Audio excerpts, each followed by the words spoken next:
Hello, everybody. Good to be with you. So let me talk to you today about hello, everybody. Good to be with you. So I want to talk to you today about the real secret of awakening. And I've got a lot of experience in being in the same room with people as they woke up. I don't want to say that it was my influence that did it, but I ain't going to say it wasn't.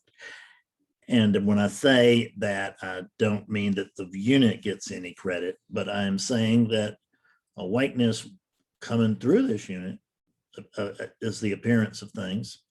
And it seems to have had, quite a mighty impact. I can't make it happen, but I can sure encourage it.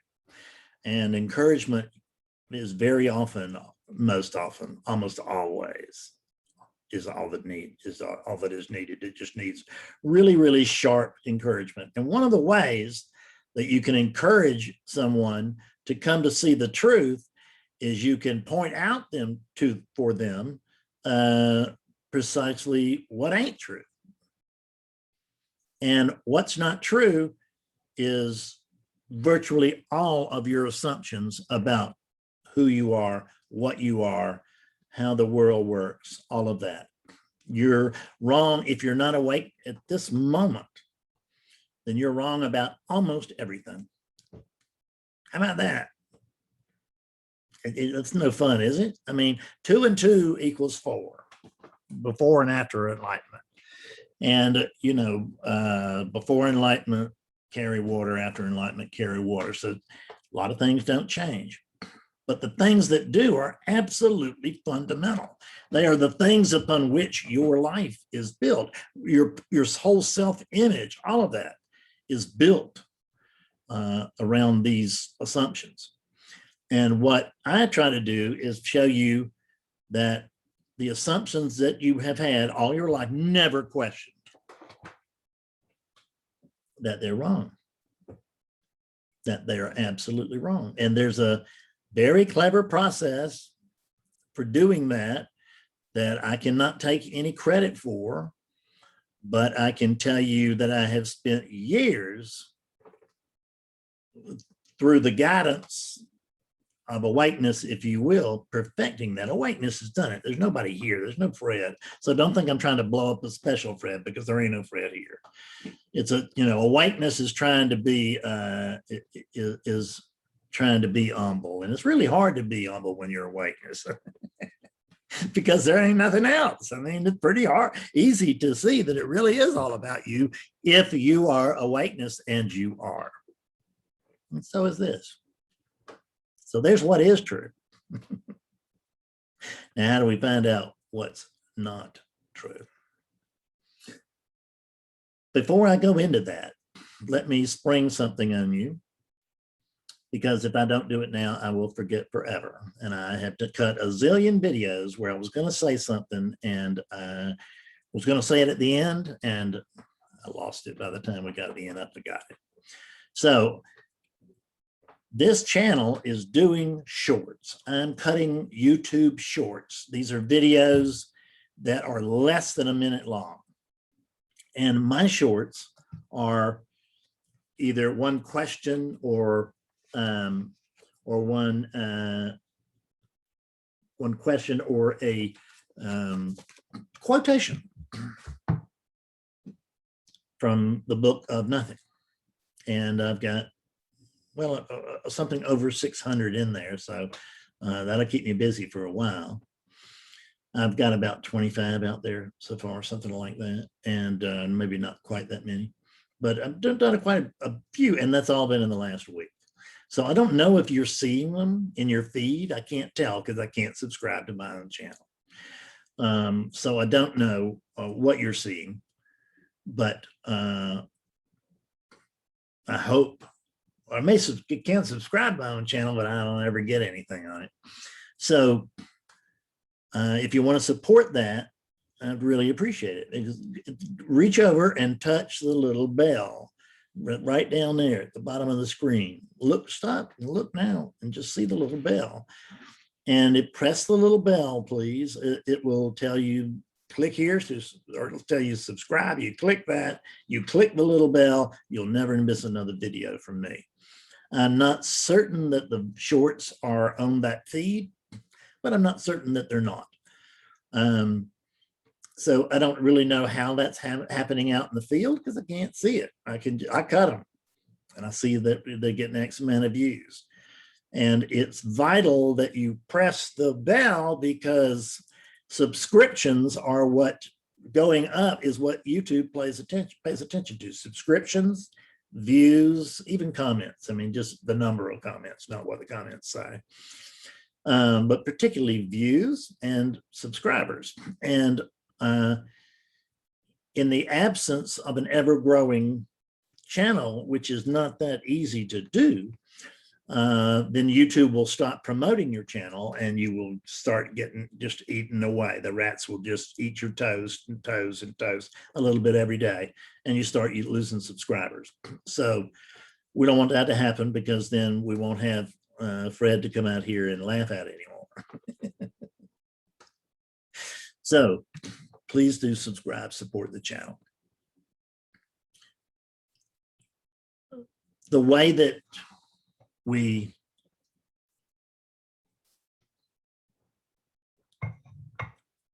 come to see that we are not the body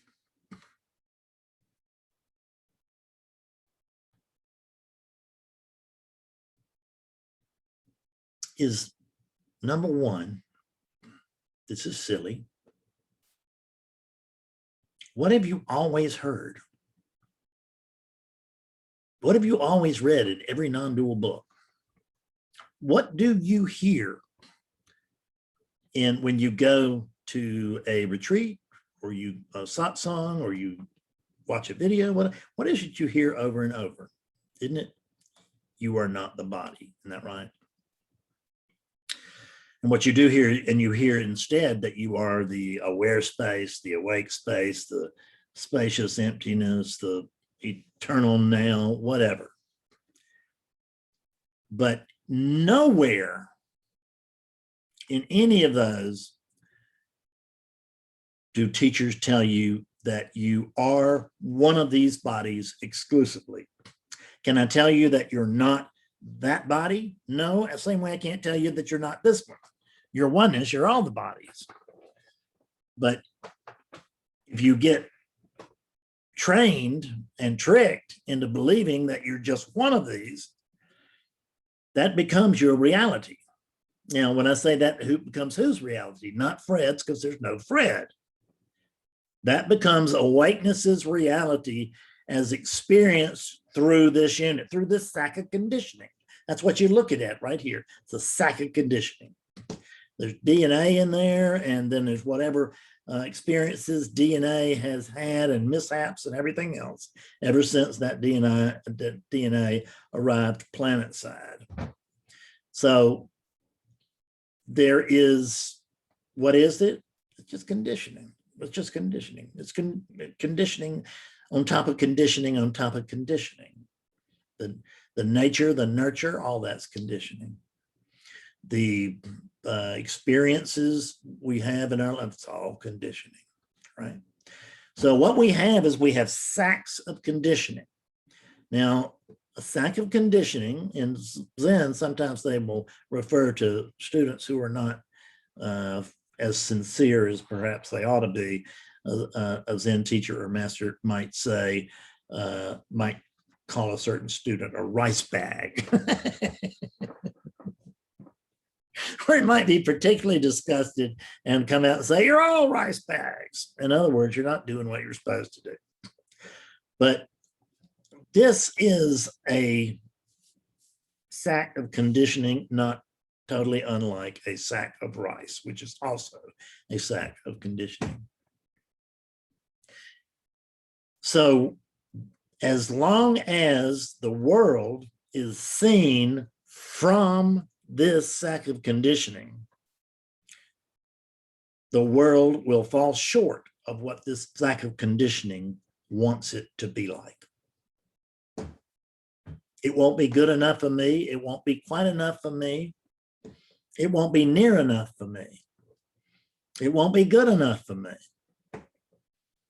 It might be too good for me. Whatever it is, this ain't what I'm looking for. We're trying to get out of here, aren't we? Can you find any place other than here? And when you start saying there, what are you doing? You're identifying as this, aren't you? You're not the rice bag. The rice bag does not have life. It is lifeless. And the animating presence, the energetic presence within the body, that's life. That's life itself. That happens to be what you are. But it's very hard to see that you're life itself until you've really gotten clear on what you're not. So notice that sometimes you decide to do one thing and yet you end up doing another. How does that work? Because you decide this body's going to get up and go to the kitchen, and this body gets up and goes to the living room or the bedroom for something. And we can say, oh, I changed my mind, but is that true? Or you just start off toward the kitchen and get pulled back into the bedroom? I don't think there was actually like a following of conscious direction there or any sort of decision involved. I think you just, it's like when you're drinking and you're alcoholic. Well, the first drink that you take is you take the first drink. But the drink takes you from then on. You take the first bit of alcohol, and alcohol has got you after that if you're a practicing alcoholic like I was. I was a rice bag that was allergic to alcohol. And I had a brain that said, you're not allergic to alcohol, don't worry about it. And that was a lot more fun to listen to than the one that said, no, you can't drink anymore, it's just bad for you. The truth is unpleasant.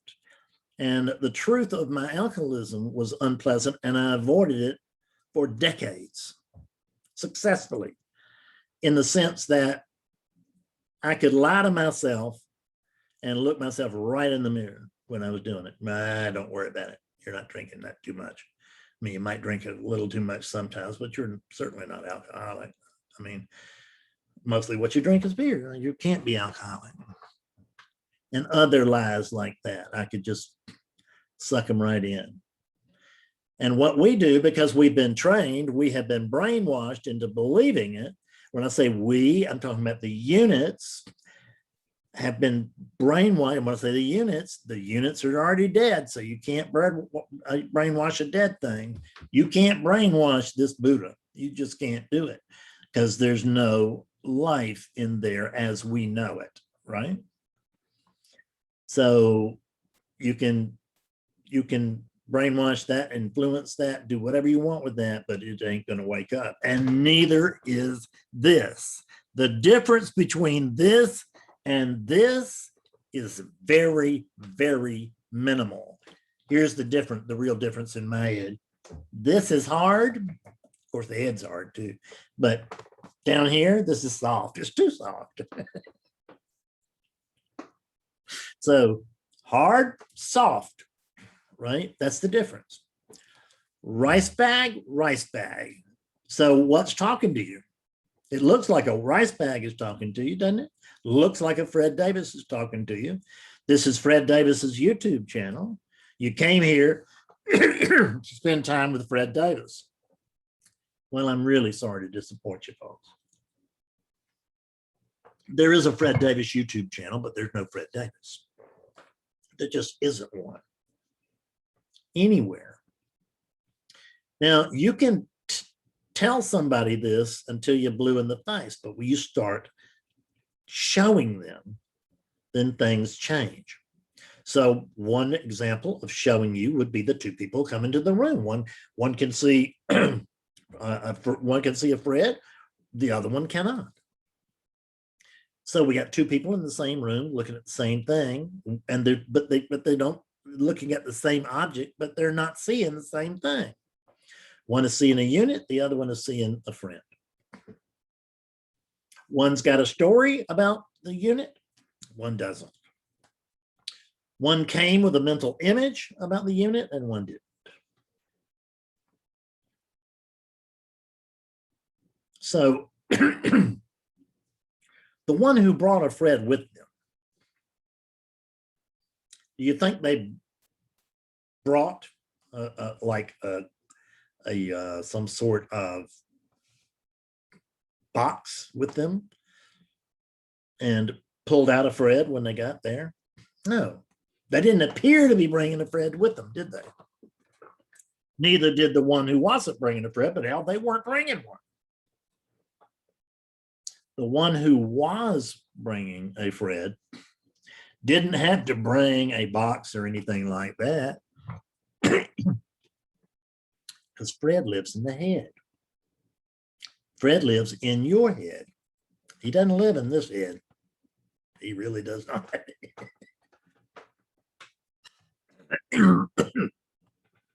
He doesn't really live anywhere, but he's taking up space in your head.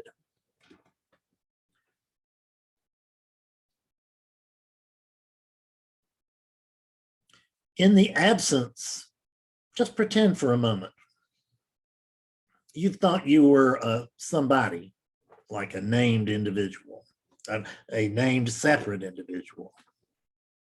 You believed you were that person all of your life. Let me ask you this. You experience the world because you look as that unit. How does this affect me? Throat's about to kill me over here, so we're just going to have to put up with a cough drop. Sorry, but this is not the part of the session that wasn't supposed to happen, right? This is what's happening, and so it's all good.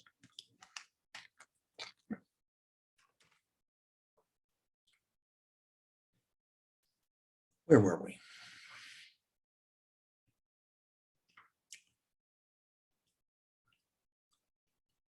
When in the absence, you believed you were, let's just say, Helen or Tom all your life. If you don't believe that for just 1 minute, if you don't believe as a named thing, if you just don't believe that you are this body, if you believe, what if you were to believe you were this space instead? There's the space. There's no, it's unconditioned space. You could believe that. And if you were the space here instead of the body, what could you find wrong here?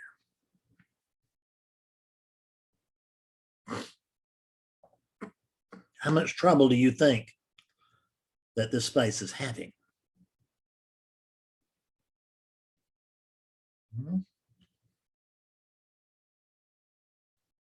Is the space suffering? Is the space frightened? Is the space worried about paying the rent? Doesn't mean that the relative feeling of that doesn't pay off. We don't want to be out in the yard doing this. But there's no point in worrying about it. You're going to have the rent or not. You can encourage this body to go out and earn the money, and it'll do it or it won't. But if you just got your leg broken and you work construction, you're not going to work. You're going to have to find some money elsewhere, somewhere. You can't make the body do anything, even if it's completely well. I know I sat here at my desk today looking at stuff all about YouTube and stuff like that, very boring.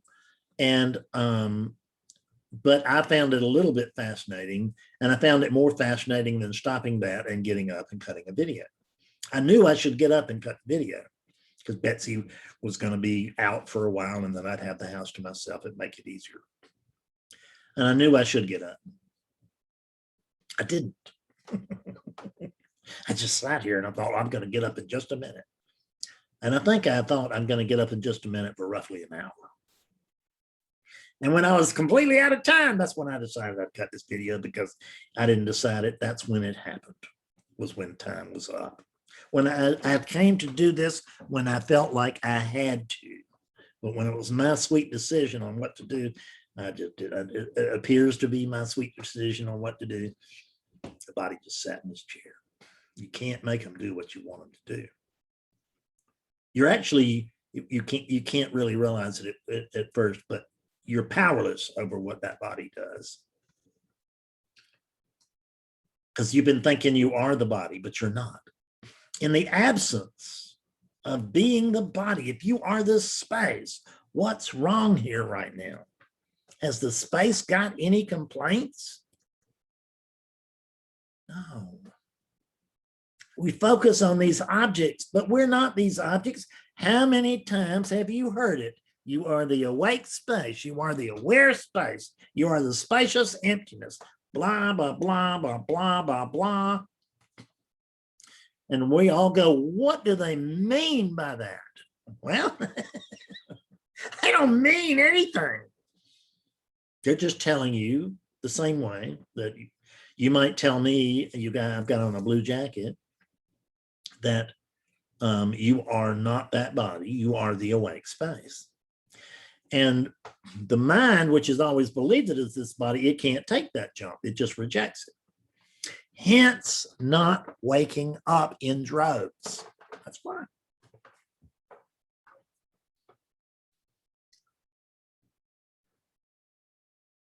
I could go on and on and on, but unfortunately, I only have the few minutes on YouTube.